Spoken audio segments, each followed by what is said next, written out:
तो आज की वीडियो में हम डिस्कस करते हैं बच्चों एक और कोलिगेटिव प्रॉपर्टी जिसका नाम है एलिवेशन इन बॉइलिंग पॉइंट। इसको आप राइज इन बॉइलिंग पॉइंट भी कह सकते हैं और इंक्रीज इन बॉइलिंग पॉइंट भी कह सकते हैं और कह सकते हैं ईबुलियोस्कोपी भी। ध्यान रखिएगा, ईबुलियोस्कोपी इज द टर्म, राइट।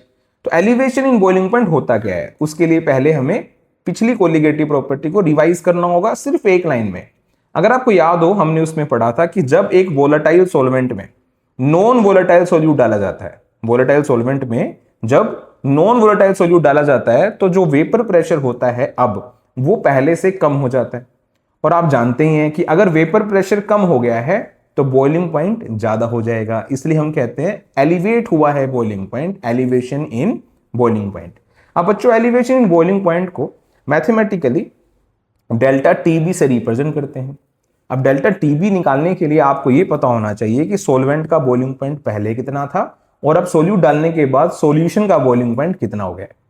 तो बाय सिंबल यू नो कि जो बॉइलिंग पॉइंट पहले था यानी boiling point of pure solvent वो था टीबी नोड, ठीक है, और जो सॉल्यूशन था उसका बॉइलिंग पॉइंट है टीबी, ठीक है, जो सॉल्यूशन बना उसका बॉइलिंग पॉइंट है टीबी और टीबी माइनस टी नोड भी हमारा डेल्टा टीबी होता है।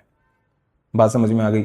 जब डेल्टा टीबी यानी एलिवेशन इन बॉइलिंग पॉइंट को प्रैक्टिकली और ऑब्जर्व किया तो यह पाया गया कि जैसे जैसे आप फिक्स्ड सॉल्वेंट में सोल्यूट ऐड करते जाएंगे वैसे वैसे एलिवेशन और ज्यादा देखने को मिलेगा। यानी जो एलिवेशन इन बॉइलिंग पॉइंट है वो molality, small m, molality of the solution के डायरेक्टली प्रोपोर्शनल है।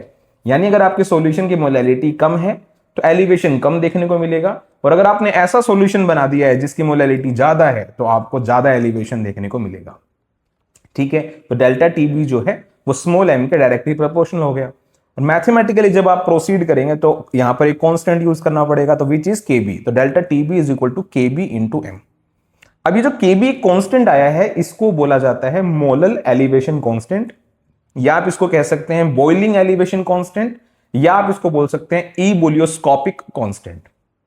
ये जो केबी होता है बच्चों ये सॉल्वेंट के नेचर पे डिपेंड करता है, सोल्यूट के नेचर पे नहीं, सॉल्वेंट के नेचर पे। यानी जब तक आपका सॉल्वेंट सेम है तब तक केबी सेम है, सॉल्वेंट बदल दिया तो केबी भी बदल जाएगा। तो ये है अपना colligative property elevation in boiling point.